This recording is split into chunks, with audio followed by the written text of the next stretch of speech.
Om Shanti. Good afternoon. I hope you all are having a wonderful and enriching time at Gansorer Complex. It gives me immense pleasure to welcome you all to this afternoon session on consciousness, evidence from scientific and medical domain. We have with us B.K. Girish Bhai. So let us welcome with a big round of applause. To give a short introduction, B.K. Girish Bhai has been a student of spirituality and Raj Yoga meditation at Brahma Kumaris for 40 years. He has been involved in many spiritual service activities. He conceptualized, scripted and produced spiritual documentaries. To name a few: Eternal Truth, Who Am I?, Eternal Truth, God, and a meditation experience. After watching these documentaries, it gives us a clear understanding of soul, God, meditation, and deeper aspects of spirituality. All these documentaries are easily available on YouTube. He has written a research paper on understanding consciousness, which is available for download. It will be published shortly. On professional front, Girish Bhai did his engineering in electronics and communication from Mysore University. He has worked in R&D department of various IT companies. He has several research patents during his stint at different companies. So now, I request Girish Bhai to give his views on today's topic.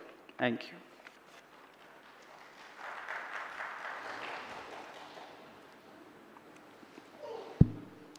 you. Om Shanti. Everyone, Om Shanti. So, today's topic, consciousness. How many of you, just a point, how many of you are interested in this topic called consciousness? And then you have been exploring many magazines, YouTube, and then many videos on consciousness. It's a topic which is of interest to many. There has been always a question, why we behave the way we behave, why we do the things the way we do, how we think, how we judge, like how we generate our thoughts, what is consciousness. These are having a lot of ramifications, and it is often the highly studied topic in the world. It is one of the most highly researched and explored topics. There are many books and then research papers written in medical journals as to the effect of spiritual topics like soul in the role of soul in consciousness.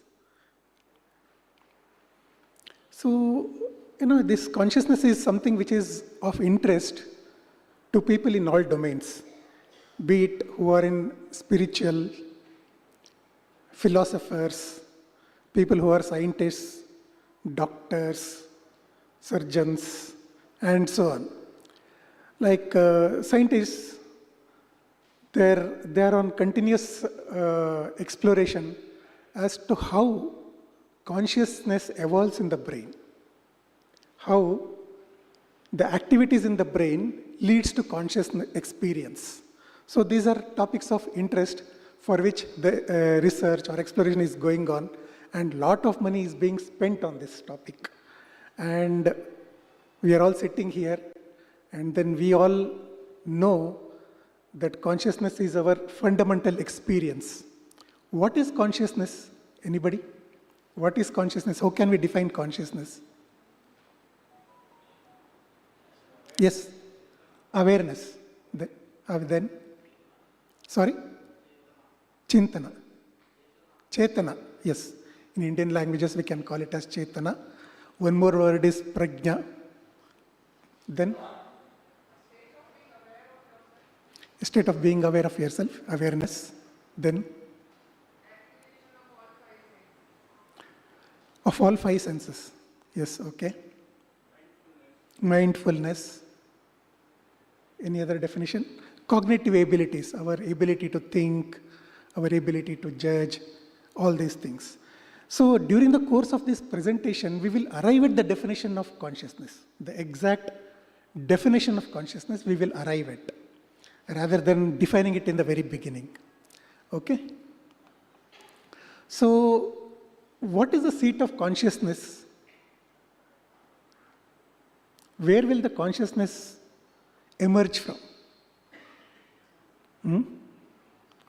So brain, has got 86 billion neurons, and there are trillions of connections, and then the connections will keep happening between them, and the information from one neuronal cell transmits information to the next by way of jumping particles. There are some particles, atoms, molecules, electrons, protons, neutrons, etc., etc. So these small particles will keep jumping from one neuron to another, and then that is thought to be the origin of information transfer. And it is the belief of the neuroscientists that thoughts are purely an effect of firing neurons. The brain is made of billions of neurons, and then it is the thoughts that is produced, of which consciousness is the main element. One of the main elements of consciousness are the thoughts. Thoughts are purely an effect of firing neurons. That is what is being thought of in the scientific world. And somehow consciousness is created by brain activity. This is another point. Somehow, how you don't ask, but somehow consciousness is created by brain activity, and mind is a product of brain. This is the understanding in the scientific world. If you ask scientists, that is what they say.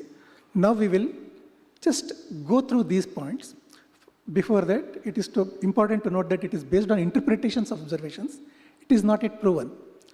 Thought has always been only a direct experience. And thought has not been measured so far, just like electrometer or ammeter or voltmeter. There is nothing like a thought meter. And brain mapping has not established mind in the brain so far. So now we will come to the main point, how the consciousness is created. Who creates consciousness? How it is created. Now before that, we have got all these gadgets, materials, laptop, mobiles, glass, these items, etc. You all will agree that these are materials without any consciousness. Anybody who would like to say that these things are having consciousness? These are all the materials which are not having consciousness. Now, if I keep breaking these elements, either this or this or this, if I keep powdering them, what will I get in the end? What will I get? Sorry? Atom. Yes, to the point. Now, a simple empirical relation. If these things don't have consciousness, the basic materials, the basic particles which make up these things, like atoms, molecules, electrons, protons, neutrons, etc., even they don't have consciousness. Agreed? Now we have to arrive at a definition of consciousness ourselves. We can't depend on somebody who will define a consciousness for us, which is our personal experience. And let's try to get that definition. So since these are not having consciousness, all these materials don't have consciousness, the constituents of that, namely these atoms, molecules, electrons, protons, neutrons, positrons, etc., etc., even they don't have consciousness. Anybody want to disagree here? It's a simple empirical relation. And the meaning of that is, whatever these basic particles, there are 33 basic particles in this world, they say. 33 basic particles, you can Google. Whatever these particles in turn make, it cannot have consciousness. This body is made of cells. And what are cells made of? Body is made of cells. And then what are cells made of? Again, atoms and molecules. So how can cells have the power to think or power to respond or power of consciousness? How the cells can have? Just think over. And similarly, let's come to the brain. The brain is full of neurons, glial cells. There are so many things. Billions and billions of them. So how can they generate consciousness? These are all non-living things. What is the definition of life? We will come later. So when these things cannot have, when these basic materials cannot have consciousness, when these basic particles like electrons, protons, neutrons, positrons, protons cannot have consciousness, how can the things that are made of these basic particles can have consciousness? Think over. So which means the neuronal activity in the brain cannot be the reason for the consciousness. Neuronal activities in the brain cannot be the reason for consciousness. So there has to be some other entity who has consciousness.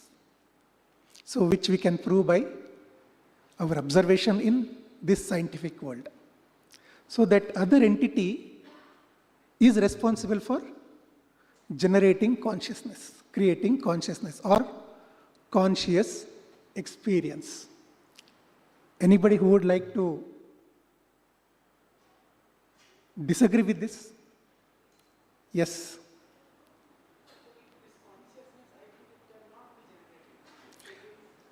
No, that's exactly what I'm trying to tell you now. So the brain, which is full of neuronal cells, which in turn are made of basic particles, physical particles, cannot generate consciousness, cannot create consciousness. So there has to be somebody or someone other than these basic particles in the body who is creating consciousness. Think over. And then who is that other person? So you all, that we will come, that you are having in your mind, we will come to it later. So there is a, if you observe this chart, consciousness is not an aspect of insentient. All these things are insentient matter. Even bodily cells, neurons in the brain, they are all insentient matter. Jada, what we call it as in Indian languages, Jad, which doesn't have life or consciousness. And these basic particles like electrons, protons, neutrons, these basic physical particles in turn manifest as earth, water, air, fire, and ether. And physical energies like one are basic particles and then physical energies like heat and electricity. They can constitute either materials or cells and tissues in the plant kingdom, cells and tissues in the animal kingdom. When I say animal kingdom, everything, animals, insects, birds, etc. And then of human beings. So all these things cannot have consciousness. The consciousness is somebody, is generated by somebody who is other than this, whatever is being shown. Now, if we look at the brain, there is an absence of intelligence entity. There may be intelligence in the brain, but there is nothing called intelligence entity. Brain is often compared to the computer or a microprocessor, to be specific. And see, what happens in a microprocessor? there are set of inputs and then there are set of outputs programmed for a set of inputs. The inputs keep changing with time, and then for that at particular time, for the set of inputs, there is an output generated. It is programmed. Can we expect a similar thing in the brain?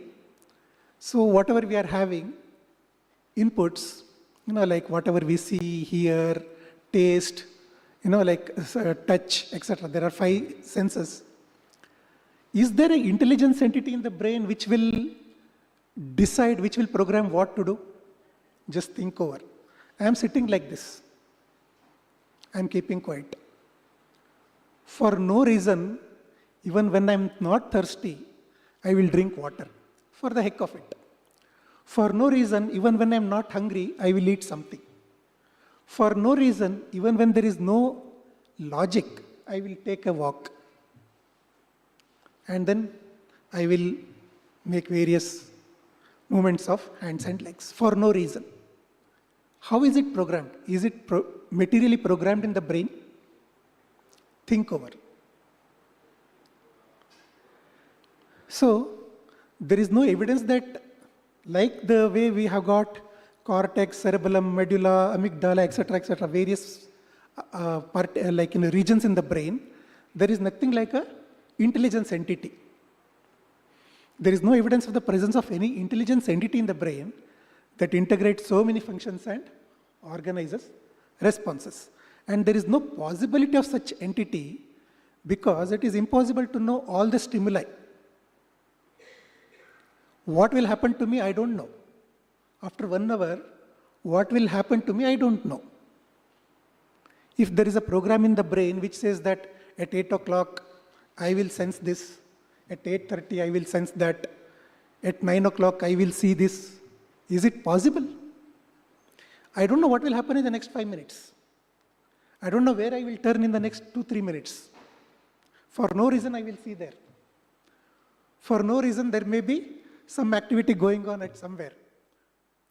All the things are impossible to predict and they cannot be predicted. And we only respond to those situations. So there cannot be a program in the brain which will respond to various inputs because inputs cannot be predicted. Now, experimental results of a father of neurosurgery. This is a very interesting thing. I was initiated to this organization when I was young, and then I was asked to meditate, and then the way the meditation was taught to me, and then I started practicing that the soul is here, and then I have to focus myself here, etc., etc. Soul is in the region of the brain, etc. Now, if that is the case, I was always curious that somewhere in the world, some incident would have happened where these brain surgeons, neurosurgeons, would have encountered what we call as soul. Today morning, there was a topic of self-realization for all of you, where you learnt about soul. Now we will see whether the soul is a philosophy of fact or a philosophy of faith. When I say soul, how many of you believe that it's a fact? And how many of you believe that it's a faith? Things like God, soul. Oh, do you believe in God? Do you believe in soul? Have faith in God? Have faith in soul? Is it a philosophy of faith? Or is it a philosophy of fact? Is the existence of soul a fact or a faith? And if there is a fact, and if it's a fact, people want evidence. Evidence, right? And evidence has to come from scientists. If I tell the evidence, nobody will believe it. But if the evidence is coming from a scientist or a doctor, and that's what, whether there is an evidence, we will find out. There is a book by a very, very renowned neurosurgeon by name Penfield. He has written this book, Mystery of the Mind, a critical study of consciousness and the human brain. This scientist, neurosurgeon, was born in 1890s. He was born in 1890s, and he completed his studies, and then he started conducting brain surgeries from 1930s. And by 1970, by around 1960s, he had conducted 700 epileptic surgeries.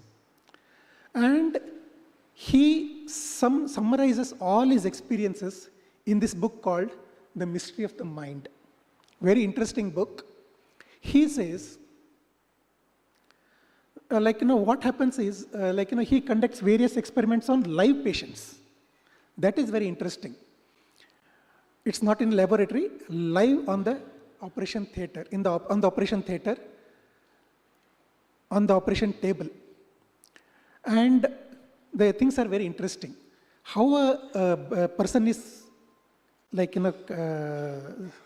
how a brain surgery is conducted. They will give a local anesthesia to the skull and cut open the skull. The patient is fully conscious. He is aware. He is in awakened condition. And then they will they may remove some parts of the brain. They will do some surgery in the brain. And then they will ensure that the person is able to move his hands, legs, etc. And then they will put back the skull. And during some of these during the basis of all these surgeries, he conducts some experiments. He gives current. He opens the skull and gives current to the region of the brain. And in one of the brain region, when he gives current, the hand moves like this, twitches.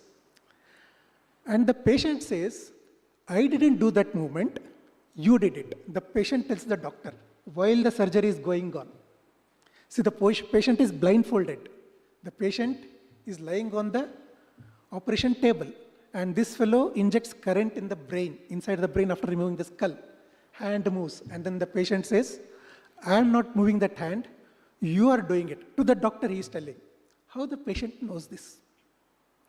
And the doctor gives current somewhere in the brain.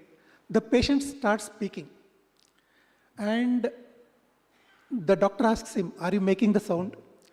See the way the patient says, I didn't make that sound. I didn't make that sound, you pulled it out of me. The patient is telling the doctor, you are pulling it out of me. Who is telling this? Is the brain speaking? If the brain is generating consciousness, can the brain speak in this way?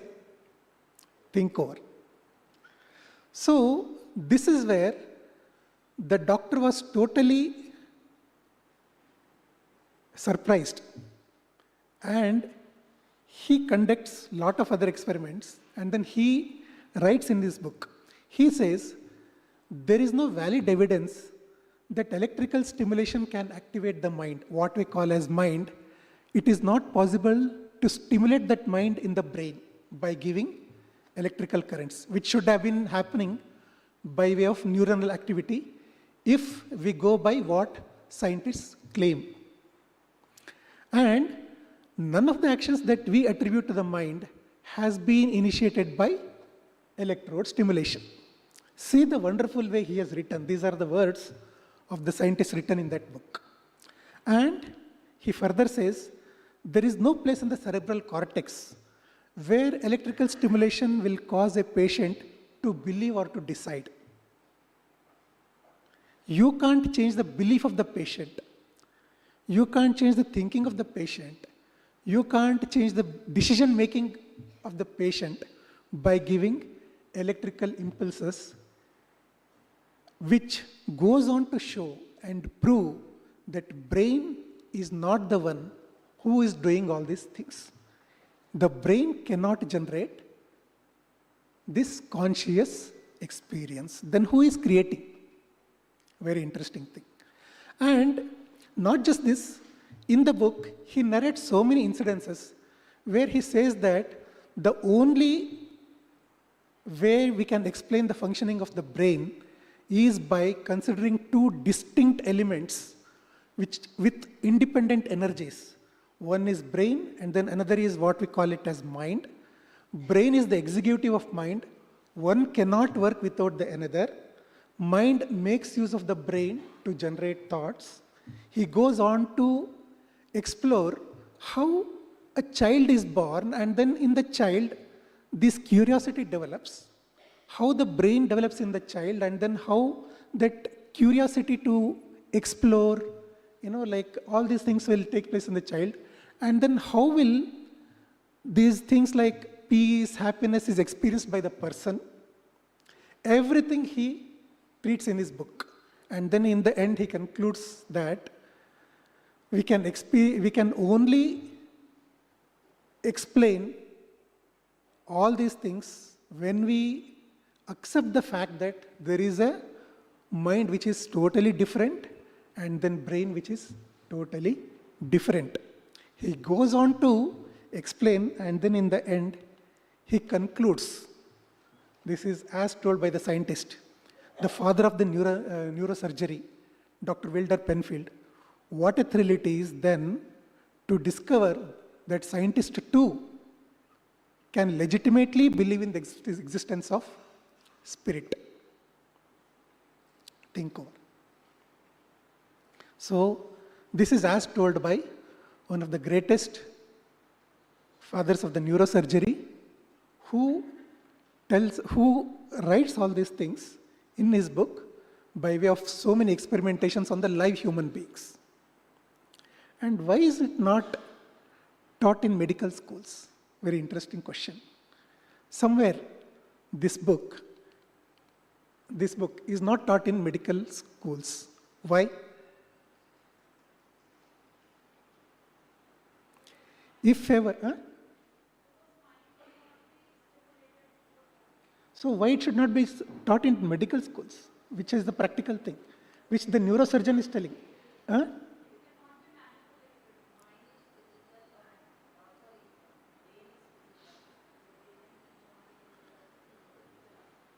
Yes. See, this is the point. Brain is the physical thing, mind is not physical. Mind is not physical. And the science says that what is physical alone can be investigated. What is non-physical cannot be investigated. Should we watch for this? The important thing is the truth. It doesn't matter whether it is physical or non-physical. What is important is truth. The important thing, the doctor says, don't be under stress.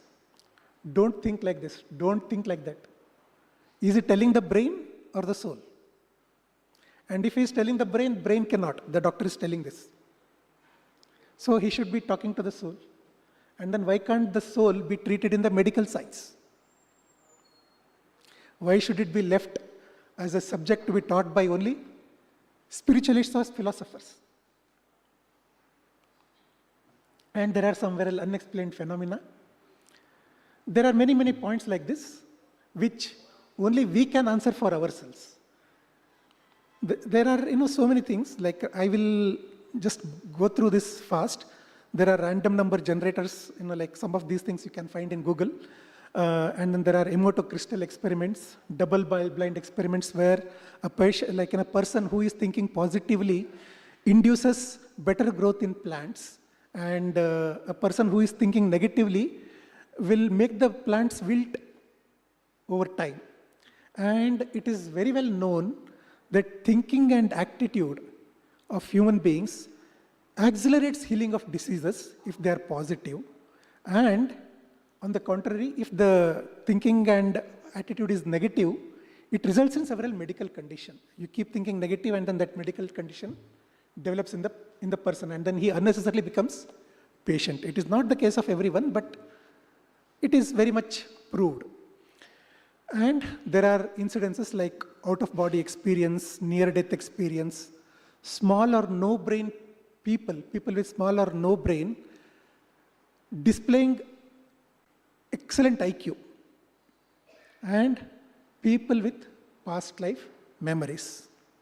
Out-of-body experience, there are books. One is by Raymond Moody, which is Life After Life. And another one is by Kenneth Ring, which says Lessons from Light. And there are many. In these particular books, they interview so many people and then record how a person goes out of the body And then beyond the body, even when the person is lying on the on the operation table in the operation theater, and observes everything, and comes back into the body and then narrates everything, which cannot have happened if brain were to produce the conscious experience. Who was producing those conscious experiences? How was the person was able to see? He's closing his eyes, he's conscious, he's rendered unconscious, and then he is narrating incidences later. How did he know that? And how can you call these as, the moment you tell all these things, scientists have a typical answer. These are all hallucinations. How can these be hallucinations when they are explained point by point? Why can't you make an effort to explore them? Why to brand them as hallucinations? No, it is impossible. Why like that? Okay, this is the point. And then there are many interesting evidences, like written down in those books on out of body and near-death experiences. You all can go through, where the person is able to talk to some other souls also, talk to God also. A wonderful account. If you go through all these things, you will feel happy and surprised at the same time. How come these truths are hidden from us? And then there are many mysteries. What is consciousness and its source? What is thought and how does it arise? Coordination of activities in the brain. What is sleep and how anesthesia works? What happens during anesthesia? During sleep, where are we? Where do we go and then how we come back? And where is memory stored in the brain? And there are so many things. And then sleep, pain and pleasure. What is pain?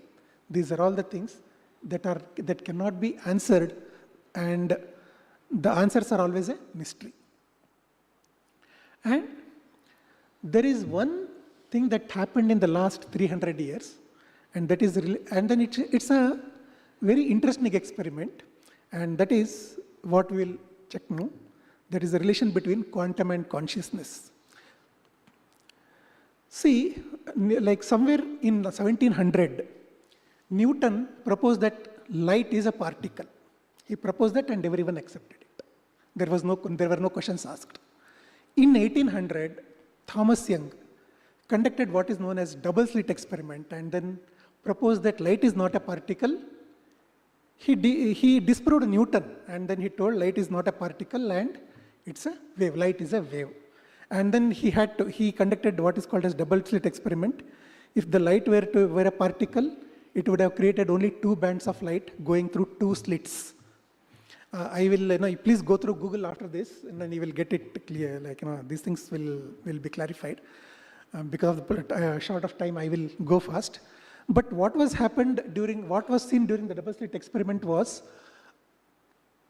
a series of black and white bands were seen on the screen, which can happen only if light were to be a wave and not a particle. So this is the famous double slit experiment, which is taught in physics textbooks. And then it is still being taught that light is having a dual nature. It can behave as wave as well as particle. Now we know that light is made of photons, and then it can and then wave particles, etc. But the same thing is observed with all the quantum, that is all the physical particles like electrons, protons, neutrons, etc., etc. Now, in 1900, they wanted to explore more. So they used some detectors to detect how the light is passing through this double slit. By the way, these double slits, they are very close by. They are microns apart. They are not as spaced as this. They are microns apart. And when they kept the detector to study the behavior of the light, this again gives particle pattern.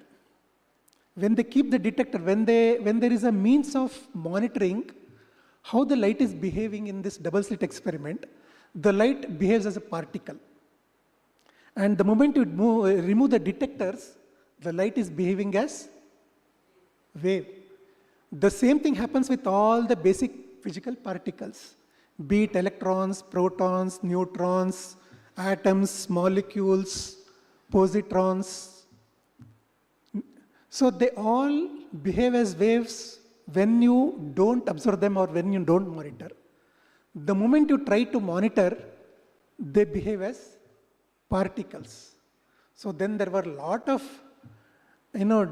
debates, and then scientists come to some conclusion, of course, which is not acceptable by many scientists for no reason. But many scientists became philosophers due to this experiment.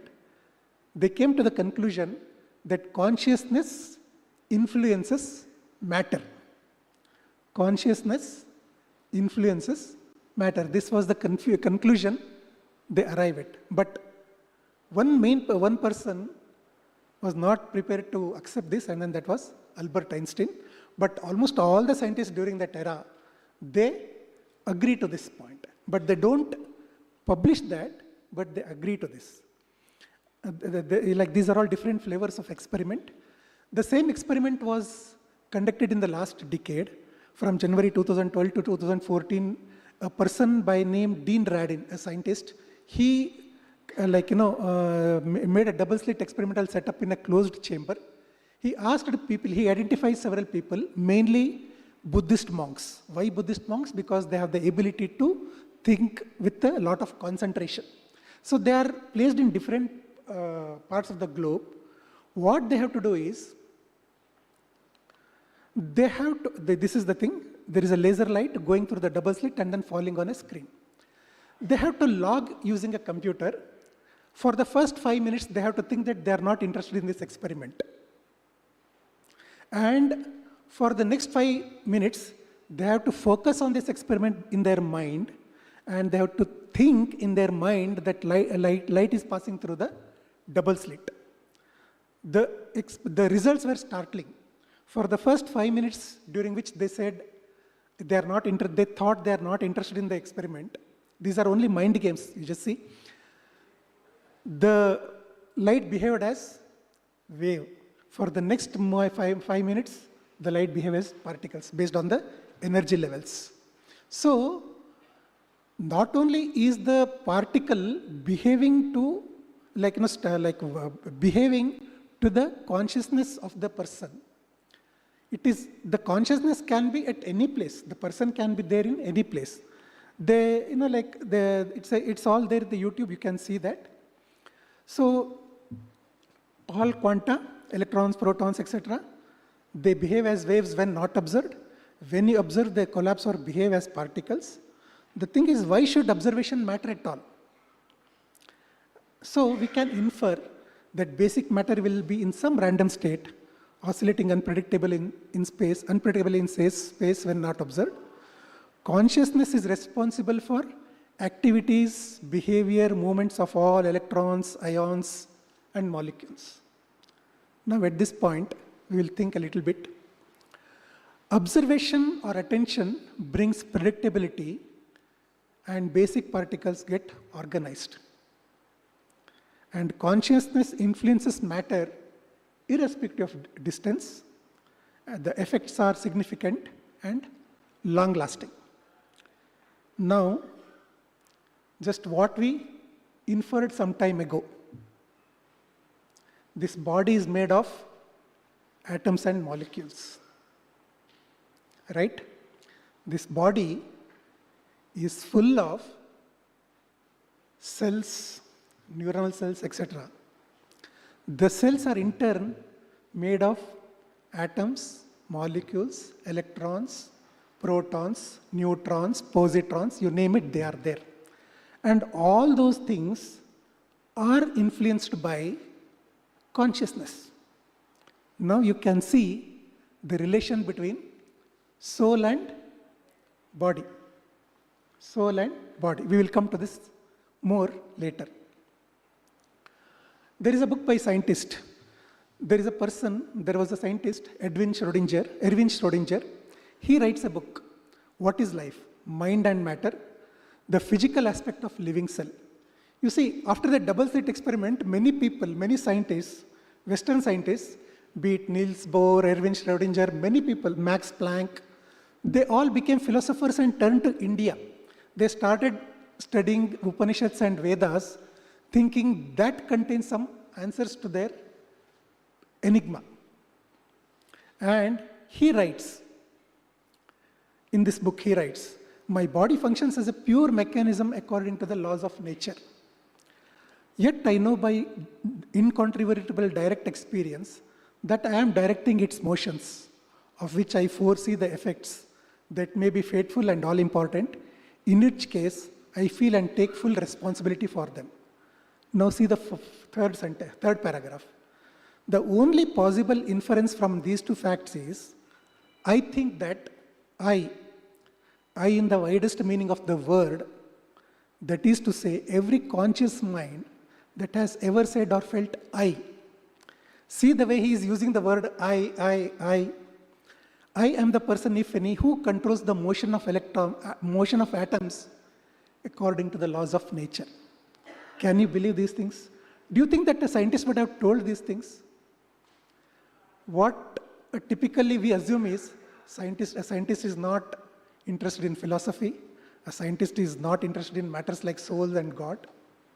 But here is a scientist who is a Nobel Prize laureate, one of the pioneers of quantum experiment, telling like this. Believe me, there are many scientists who told like this. They write all these things in their journals, which are published elsewhere, but not as a physics textbooks. The point I'm trying to tell is, from the beginning, from the very nursery schools, there has been intentional gap introduced where we are only taught physical sciences, later medical sciences, etc., but never about spirituality, even though many scientists subscribe to. Even Einstein was a great philosopher. And how do we comprehend consciousness? Can this mic or this computer, this mobile or any instrument comprehend consciousness? Is it possible? Do you think that it is possible to invent a machine, invent an instrument which will comprehend consciousness? It cannot. Why? We discussed in the very beginning, all these things cannot have consciousness. The constitutes of all these things, that is the basic, these are all made of basic atoms and molecules, etc. They don't have, because of that, they also don't have consciousness. And the basic particles, whatever they make of, even the bodily cells and neurons, etc., they are all made by these basic particles. Even these things are atoms and molecules, so they cannot generate conscious experience. So the only entity which can generate conscious experience is soul. It comes to that.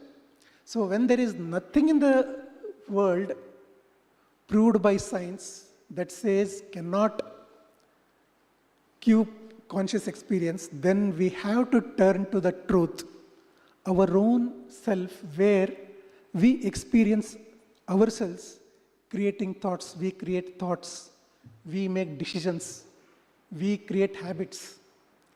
And it is this I who comprehend consciousness, who creates consciousness. Now, materialistic perspective of the brain cannot create our experiences.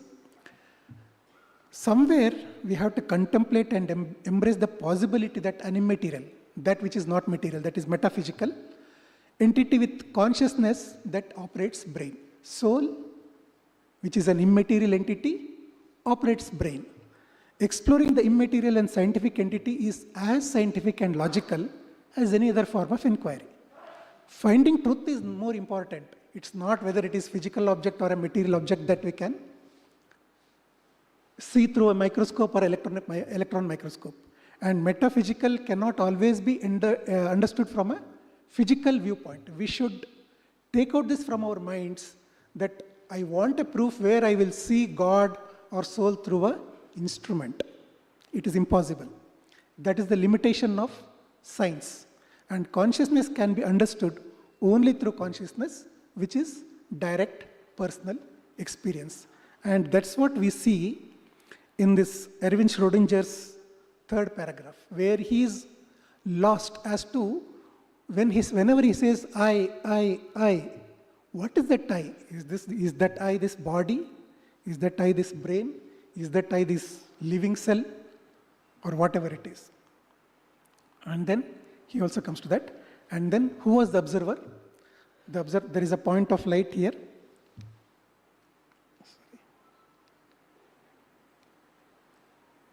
Sorry, not able to. You can see that point of light in this region. That is soul. And soul is the observer. We are all souls. We are the observers. And I, the soul, I'm telling, this is me, this is I, the soul. So as we are going through this presentation, try to feel that I am some entity, a point of light, who is seated here, just inside in the brain. Physical geometry doesn't make any impact, but I am seated somewhere inside. Who is directing this body? And I create my thoughts here. I see, hear, breath, talk and do all the activities sitting inside. And existence of the soul is a reality. It's not a faith. It's not a philosophy of faith. It's a philosophy of fact. So which scientists also subscribe to. It is the common man who thinks that scientists don't believe in these things, and therefore he argues that no, these things are unscientific. I am a student of science. These things is not proved in the laboratory. But the fact is it is proved already. And there are enough evidence. And here it is, the soul creates thoughts and makes decisions, which is intellect, perform karma through the body, and karma in turn forms impressions. This is what you would have discussed you would have heard or you would have listened to in the morning session about self-realization. And now we will come to the definition of consciousness. You go through the Google and then the definition of consciousness is not clear. So here is the definition of consciousness. Consciousness is the ability of the soul to think, decide, and form habits. It includes our feelings,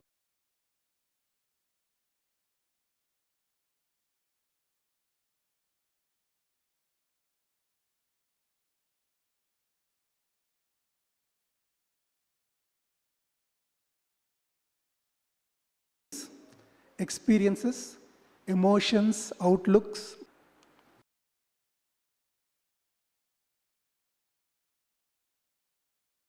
So, and form habits. It includes our feelings. So, everything is in the soul. The traits, perception, comprehension, leadership, intuition, concentration, sentience, memory, reasoning, planning, perseverance, impressions, peace, happiness, emotions, everything, whatever is mentioned here. Whatever we have been thinking that these are the aspects of brain are actually the aspects of soul.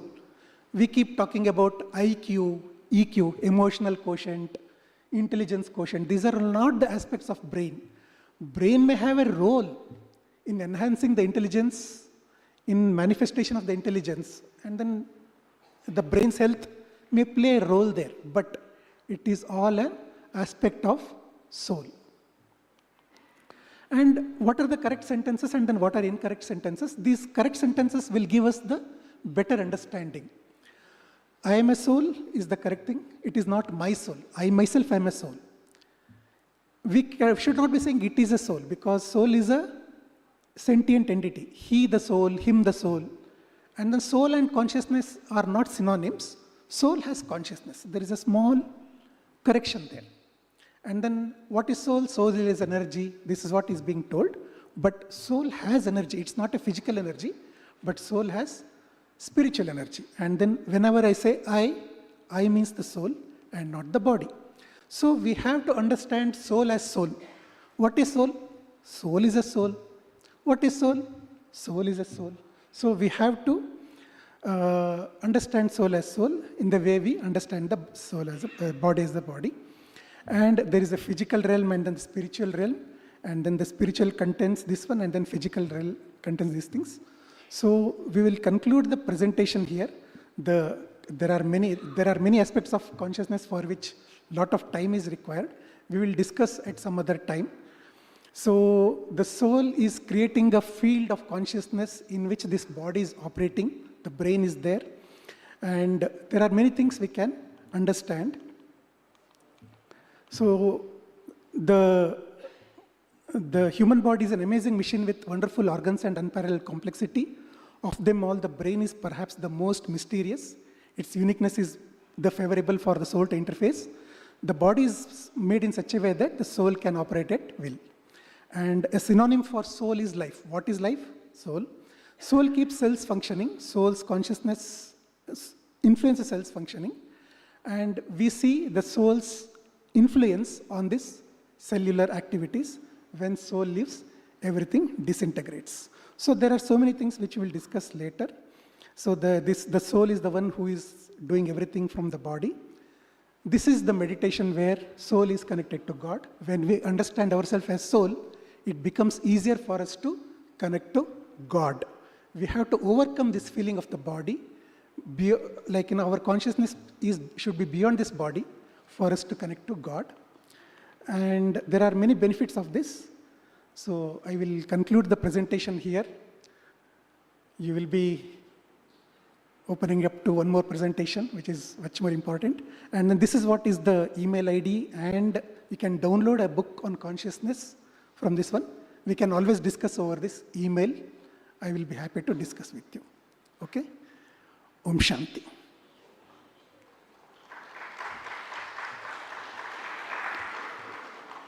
Thank you very much, Girish Bhai, for sharing your wisdom with us. So let's give a warm round of applause to our speaker. And now call upon Brahma Kumari's sister to present.